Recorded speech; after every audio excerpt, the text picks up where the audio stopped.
Yes, thank you. Let me add a few points from the EFSF ESM perspective. And when I thank Jean-Claude Juncker also, it's first also from this EFSF ESM perspective, because he was instrumental in setting up these two institutions.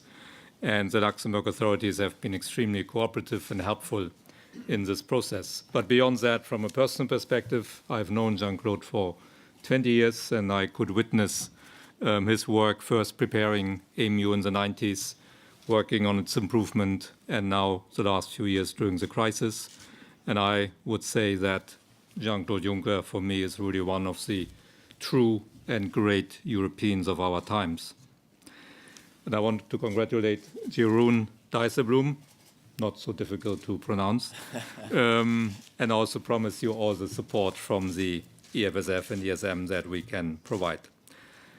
Let me say a few words on the countries of operation and what we will do the next few weeks. On Greece, we are ready to disperse 7.2 billion euro in bonds to cover bank recapitalization and resolution cost, and also to disperse 2 billion euro in cash for budgetary purposes, because the Troika confirmed that the milestones have been met.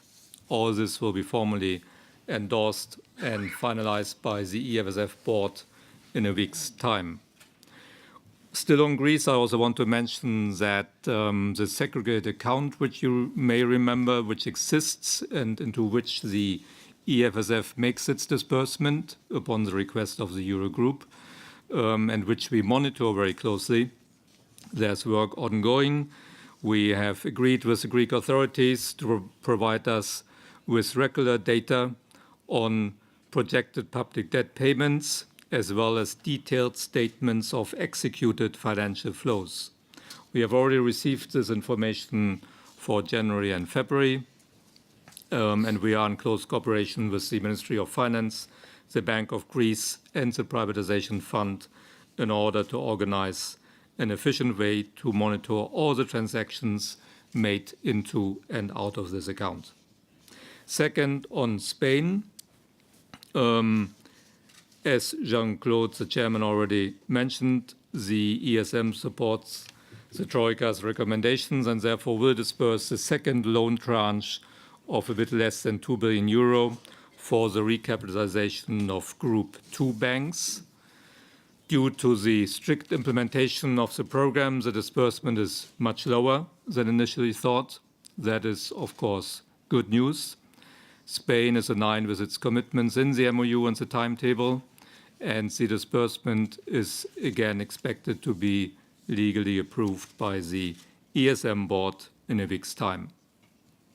This disbursement will occur as a cashless operation in the beginning of February. On Portugal, following the positive assessment of the sixth review by the Troika and the Euro Working Group approval, the EFSF is ready to disperse 0.8 billion euro. Again, this will be finalized in a week's time, and the funds will be provided in early February.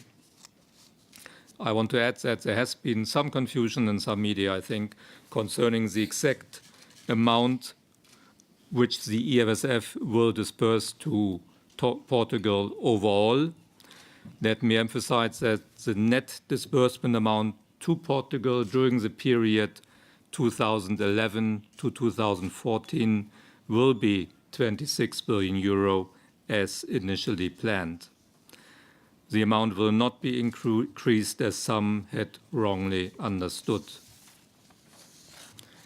Let me now turn to what the EFSF and ESM have been doing in the markets since the beginning of the year. We have been active. On the 15th of January, the EFSF launched its 2013 funding program with the successful placement of a 7-year, 6 billion euro benchmark bond. The issue was met with strong demand, with orders coming from investors worldwide. In terms of long-term funding, the EFSF will continue to finance the macroeconomic adjustment programs for Ireland, Portugal, and Greece. This year, in 2013, the EFSF is expected to raise between 55 and 60 billion euro in long-term issuance in order to finance disbursements to these 3 beneficiary member states and to finance the rollover of existing maturities. The ESM, on the 8th of January, launched its first short-term funding program with the first 3 months bill auction for 2 billion euro. The auction was again a success, met with strong demand, was oversubscribed several times. The new ESM bill program replaces the existing EFSF bill program, and the EFSF will no longer hold bill auctions. Maturing EFSF bills will be financed via long-term funding from the EFSF or temporarily through ESM bills. The ESM will initially focus on 3 months and 6 months bills and have regular bill auctions which will be held every second Tuesday. The ESM bill program is expected to cover funding needs for the first half of the year, and then a first bond issuance is expected from the ESM in the second half of the year. Thank you very much.